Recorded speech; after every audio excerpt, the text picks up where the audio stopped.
Welcome to Financials with Ahawo. It's a joy to be with you again as we continue on our series on making wealth. So this month we are talking about wisdom from books, and I was just reflecting today on which books have I read that caused me to begin to think differently. So these two books that came to mind are not like really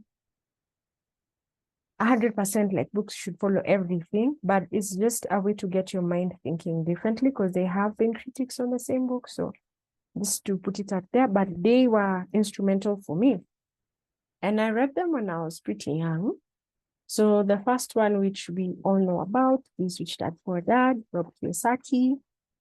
And for me, I think getting to understand what Rob was trying to present about starting to work young and getting to understand the business young was just something so key for me. Like, how am I part of the process of a business from a very formative point that I'm able to now grow with it as someone who brings it to fruition?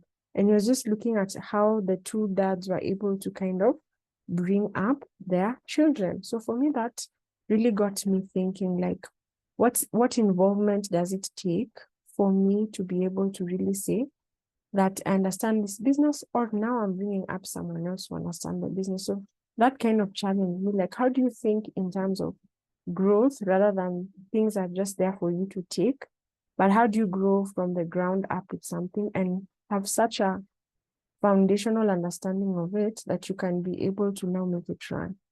So that's what I really remember from the book. And given that it's what I remember, yes, it's something that I have really sought to action. When you look at my country, Kenya, we have an interesting business community where certain select groups of people tend to be the one who lead. And whenever you look at the growth model of the business, many of them still are family businesses, but the children were engaging in the business from a very young age. So then they're able to really understand the end to end and even deliver it when the parents are long gone, so that becomes a legacy.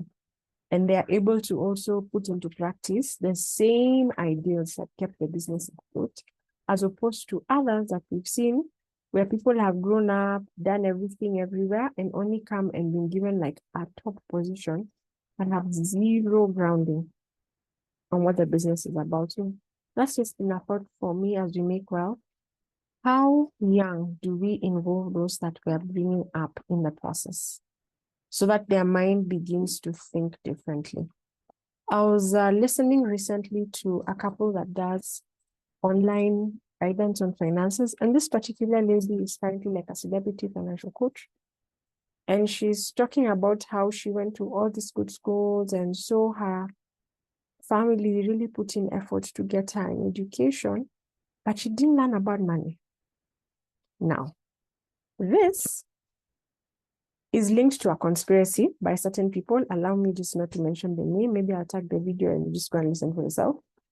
And she was talking about how the conspiracy was created that the aspect of learning about money young should be removed so that the mindset of people is not geared towards thinking, but is only geared towards acting. I know. I'll leave that there. I will definitely put the link on the description, and you can listen to yourself and display the conclusions you need to from your journey. The second book is one that has been very famous. It's a little book. It's The Richest Man in Babylon. I'm sure on YouTube there are all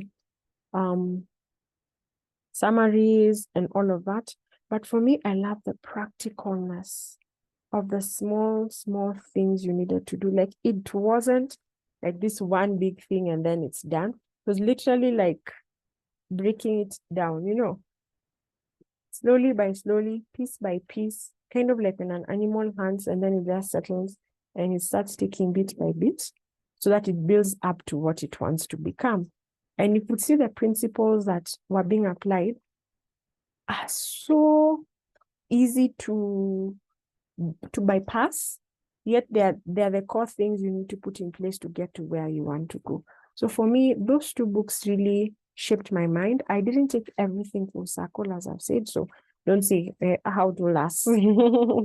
These books are legendary for us to take everything. But I'm just saying, whenever you expose your mind to another thought of thinking, you find something you can pick up and calibrate into how you think. So that's been a way for me to just think differently as I engaged with those books, and to also challenge my mind that every new information I receive, how can I process it, So keep reading, keep thinking through the things you're interacting, keep exposing your mind, because it's knowledge that you have that you can do something with. The knowledge you don't have, there's nothing you can do with it, That's my encouragement today. That's my challenge today. Thank you so much for listening. It's Ahawo, and looking forward to next time.